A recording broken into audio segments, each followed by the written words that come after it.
Hello everyone. आज मैं फिर जुड़ रहा हूँ नए जोश के साथ, नए टॉपिक के साथ। तो प्लीज़ आप मेरे चैनल पर आप लोग जल्द जल्द से जुड़ जाइए और शेयर कर लीजिए, जिससे कि और भी दोस्त लोग हैं, भाई बंधु हैं तो जुड़ सके। चलिए, तो आज मैं तीसरा ट्रिक लेके आया हूँ। इसके पहले मैं प्रीवियस में 2 ट्रिक मैं बता दिया था साधारण ब्याज का। तो आज मेरा ये तीसरा ट्रिक है। आज तीसरा ट्रिक आप लोग के बीच में बताऊँगा और बहुत ही अच्छे ट्रिक हैं। तो प्लीज़ आप लोग ज़रूर मेरे चैनल से जुड़िए और ज़्यादा से ज़्यादा बेनिफिट उठाइए। अ, इस चीज़ को सीखिए और कहीं न कहीं इस चीज़ को सीखने में आपको हेल्प ही मिलेगा। चाहे आप कोई भी एसएससी का एग्ज़ाम हो, चाहे कोई भी कंपटीशन एग्ज़ाम हो, तो उसमें आप ट्रिक जानेंगे तो आप जल्द से सोल्व कर लीजिएगा और क्वेश्चन का जो समय लेते हैं, वो कम हो जाएगा। तो प्लीज़ आप लोग मेरे इस चैनल पे जुड़िए और ज़्यादा से ज़्यादा प्यार दीजिए और अगर आप नए हैं, तो प्लीज़ मेरे चैनल को सब्सक्राइब और शेयर और मेरी वीडियो अच्छी लगी तो लाइक ज़रूर कीजिएगा। और अगर कोई सजेशन हो, तो प्लीज़ आप लोग कमेंट में ज़रूर कीजिएगा। मैं अपने से बेहतर बनाने का काम करूँगा और आप लोग को अच्छे-अच्छे टॉपिक से रूबरू कराऊँगा और बताने का काम करूँगा। चलिए, तो आज मैं तीसरा जो ट्रिक लेके आया हूँ, ज़्यादा समय मैं नहीं लूँगा। और हाँ, एक चीज़ मैं और बताना चाहता हूँ, अगर कोई ऑफ़लाइन कोचिंग करना चाहते हैं तो अभी मैं अवेलेबल हूँ और अभी ऑफ़लाइन भी मैं क्लास ले रहा हूँ, जो कि अपना खुद गाँव जो कि बहादुरपुर है।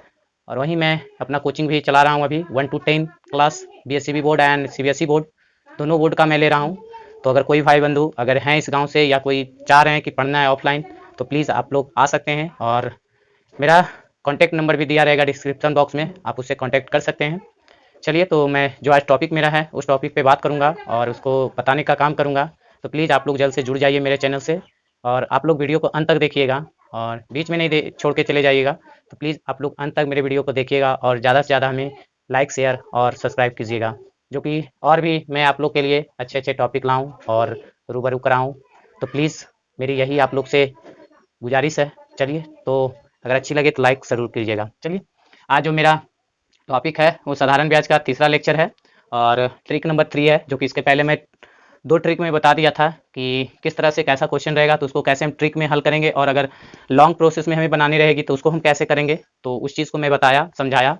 तो यहाँ पर मैं आज तीसरा ट्रिक लेके आया हूँ आप लोग के बीच, जो कि यहाँ पे आपको बोर्ड पे दिख रहा होगा कि लिखा हुआ है कि कोई धन साधारण ब्याज की दर से टी वर्षों में n गुना हो जाता है, तो n2 गुना होने में लगेगा समय। कहने का ये क्वेश्चन का ये जो निकल के आ रहा है अर्थ जो कहते हैं कि कह रहा है कि कोई अगर धन हम किसी साधारण ब्याज की दर से अगर टी वर्षों में कुछ समय के लिए मैं लगाता हूं, तो वो धन हमारा क्या हो जाता है, यन गुना हो जाता है। तो कह रहा है कि वही धन हमें दो यन टू गुना बनाना है, तो हमें कितना समय के लिए वहां पे इन्वेस्ट करना पड़ेगा, उसको कर्ज देना पड़ेगा, जिससे कि जो हमारा धन वो क्या हो जाएगा, यन वन गुना से एन टू गुना हो जाएगा। तो उस चीज़ को अगर इस तरह का अगर क्वेश्चन रहेगा तो आप एक शॉर्ट ट्रिक में भी आप इसे डायरेक्ट सोल्व कर सकते हैं। जैसा कि यहाँ पे मैं सोल्व लिखा हूँ, ये जो ट्रिक है मेरा n2 - 1 बटा n1 - 1 इंटू टी वर्स। तो ये एक फॉर्मूला भी कहिए, अगर आपको शॉर्ट ट्रिक में अगर बनानी है तो आप इसे इस तरह से आप हल कर सकते हैं, बना सकते हैं।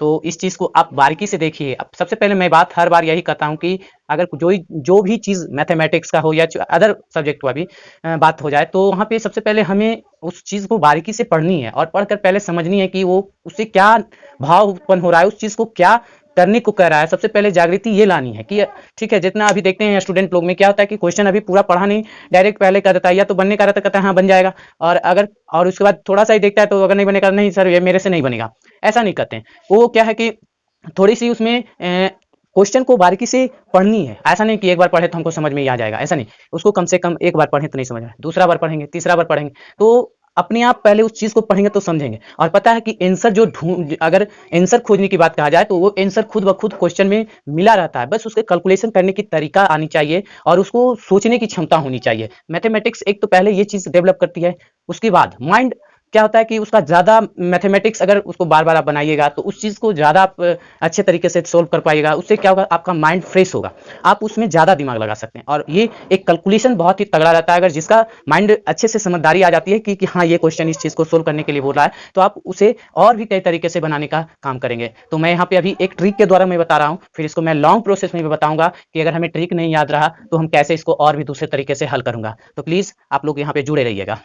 तो सबसे पहले मैं ट्रिक से यहाँ पे हल कर रहा हूँ कि लिखा हुआ है n2 - 1। तो कह रहा है यहाँ पर जो मेरा एग्जाम्पल क्वेश्चन है, कह रहा है कोई धन एक निश्चित साधारण ब्याज की दर से 8 वर्षों में 2 गुना हो जाता है, तो कितने वर्षों में वह धन 8 गुना हो जाएगा। मतलब कह रहा है समय निकालने के लिए कि कोई धन को, सबसे पहले बताया कि अगर कोई धन है तो अगर उसको 8 वर्ष किसी को कर्ज लगाते हैं तो हमें वो दुगना देता है। अब वही कह रहा है कि बताओ कि अब वही धन को हमें कमानी है 8 गुना हो जाए, मतलब कि वही धन क्या हो जाए कि 8 गुना हो जाए। तो उस धन को हम कितना समय तक के लिए उसमें क्या करेंगे, उसको कर्ज देंगे या किसी बैंक को देंगे, इस तरह से कि जिससे कि हमारा जो धन था, धन का वो 8 गुना हो जाए। तो यहाँ पर सबसे पहले ये जो ट्रिक मेरा लिखा हुआ है n2 - 1, तो यहाँ पर मैं लिख देता हूँ कि n1 बराबर हो गया मेरा 2 गुना और n2 बराबर हो गया मेरा 8 गुना और t बराबर हो गया मेरा 8 वर्ष।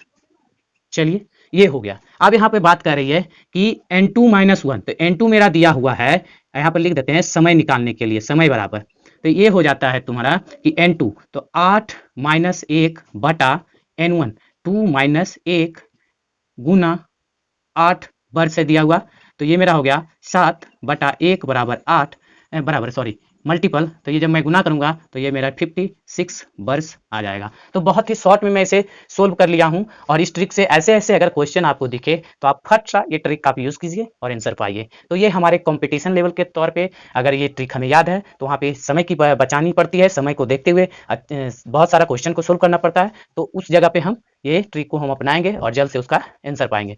चलिए, तो ये तो यहाँ पे एक कह सकते हैं कि जो मेरा ट्रिक था, ट्रिक पे मैं यहाँ पे सोल्व किया। अगर बाय द वे हमें ट्रिक मालूम नहीं है तब हमें कैसे इसको कैलकुलेशन करेंगे, तो मैं एक दूसरा विधि बता रहा हूँ कि अगर आपको ट्रिक नहीं याद है, जब ट्रिक नहीं याद है तो हम एक और भी प्रोसेस से इसे हल करने का काम करूंगा। तो प्लीज़ अगर अच्छी लगी मेरी वीडियो लाइक शेयर जरूर कीजिएगा। चलिए, तो मैं दूसरा प्रोसेस मेरा जो है ये आप नोट कर लीजिए, और दूसरा मैं प्रोसेस में बता रहा हूँ कि दूसरा प्रोसेस मेरा किस तरह से मैं बनाऊंगा, तो आप देखिए। अब यहाँ पे ध्यान दीजिएगा कि दूसरा जो मेरा प्रोसेस है, और यहाँ पे बोला है कि कोई धन एक निश्चित साधारण ब्याज की दर से 8 वर्षों में दुगना हो जाता है। तो हमें धन पता नहीं है, तो हमें मान लेनी है, माना कि धन x रुपया, तो कह रहा है कि 8 वर्षों में कितना होता है, 2 गुना, तो मतलब ये मिश्रधन हो जाता है, मिश्रधन बराबर 2x। तो हमें ब्याज निकालनी है, तो ब्याज बराबर हो जाता है मिश्रधन माइनस मूलधन, तो ये हो जाएगा 2x माइनस एक्स, जिसको हम बोलते हैं a minus P, amount minus principal. तो ये मेरा हो गया प्रिंसिपल, यहाँ पे मैं लिख दूं, ये हो गया प्रिंसिपल, ये हो गया प्रिंसिपल, ये मेरा होगा अमाउंट। तो यहाँ पर मैं मेरा ब्याज जो आ गया, जिसको हम सिंपल इंटरेस्ट बोलते हैं या ब्याज इंटरेस्ट बोलते हैं, तो ये मेरा ब्याज निकल के आ गया x रुपये। अब कह रहा है, अब हमें यहाँ पे 3 चीज मालूम हो गई। एक तो पहला बात है ब्याज, दूसरा मेरा मूलधन, और तीसरा मेरा समय दिया हुआ है। कह रहा है कि समय जो है 8 वर्षों में 2 गुना होता है, तो समय दिया हुआ है। तो इससे मैं क्या करूंगा, जो हमें नहीं दिया हुआ है वो निकालूंगा। तो यहाँ पे दिया नहीं है तो दर, तो दर बराबर भाट निकाल देंगे, और हमें फार्मूला याद है कि एस आई बराबर होता है P into R into T by 100। तो यहाँ एस आई बराबर दिया हुआ है x, P दिया हुआ है x, R निकालनी है, T मेरा दिया हुआ है बटा 100, तो ये मेरा हो जाएगा 100x बराबर हो जाएगा 8xr, इसीलिए r बराबर 100x बटा 8x। जब इसको मैं काटूंगा तो 4 दूना 8, 25 चौके 100, ये मेरा हो जाएगा 25/2%। ये मेरा दर निकल के आया। उसके बाद अब आगे क्वेश्चन पढ़ने के क्या कह रहा है, तो कितने वर्षों में वो धन 8 गुना हो जाएगा। अब यहाँ पे बात कर रहा है समय निकालने की, तो फिर वही अमाउंट तो माना हुआ है, लेकिन कह रहा है कि कितने वर्ष में 8 गुना, तो मतलब मेरुधन चेंज हो रहा है, तो मेरुधन मेरा क्या हो जाएगा 8x हो जाएगा। तो मूलधन मेरा क्या हुआ, मूलधन मेरा x हो गया। तो यहाँ पर ब्याज निकाल लेंगे, ब्याज मेरा हो जाएगा 8x माइनस एक्स बराबर 7x, और यहाँ पे दिया हुआ है हमें समय निकालनी है, t बराबर निकालनी है, और r बराबर दिया हुआ है 25/2%। तो यहाँ पर निकालना क्या है t, तो यहाँ पर यस आई बराबर फॉर्मूला आप जानते हैं P into R into T by 100।